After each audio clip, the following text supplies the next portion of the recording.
Dan kita berharap ya tentunya perubahan itu berjalan lancar gitu, walaupun juga tentunya tidak dengan dipaksakan, tidak dengan mendadak, tidak terburu-buru, tetapi dalam proses yang bisa dikendalikan.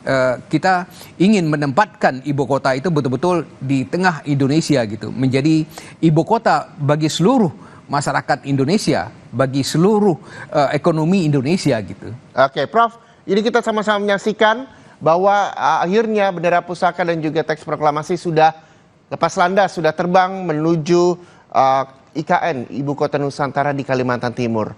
Kita juga sama-sama menyaksikan bagaimana perjalanan bendera pusaka dan juga teks proklamasi dari Monas, disambut banyak warga di Monas, lalu ke Bundaran Hotel Indonesia, melewati rute Semanggi, Gatot Subroto, dan akhirnya tiba di Bandara Halim Perdana Kusuma Jakarta. Dan pada pukul 9:53 waktu Indonesia Barat, pesawat lepas landas menuju Ibu Kota Nusantara yang rencananya dengan jarak tempuh 2 jam 15 menit dan direncanakan jika memang sesuai jadwal menuju ke Balikpapan, Kalimantan Timur akan tiba sekitar jam 1 atau jam 13 waktu Indonesia Barat, waktu Indonesia Tengah, dan itu artinya jam 12 waktu Indonesia Barat.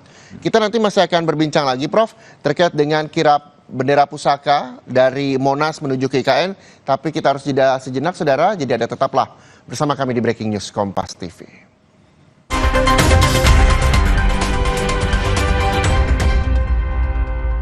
Komitmen Nippon Paint selalu mempersembahkan yang terbaik di kelasnya. Dengan Reolo